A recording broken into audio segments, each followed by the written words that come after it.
এক সময় যে জিনিস খেতাম না আজ তা ভীষণই প্রিয়। বাড়িতে যখন ছিলাম তখন শাপলা তেমন একটা খাওয়া হতো না। প্রথম দিক দিয়ে খাওয়া হতো, শেষের দিক দিয়ে খাওয়া হতো না, কেননা শাপলা খেতে খেতে অনীহা দিত। প্রায়ই কম বেশি ভাজি করা হতো, তাই খেতে মন চাইতো না।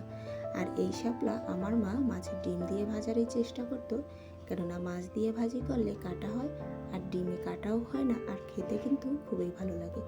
আর সেটা যদি হয় শিং মাছের ডিম, তাহলে তো কোনো কথাই না।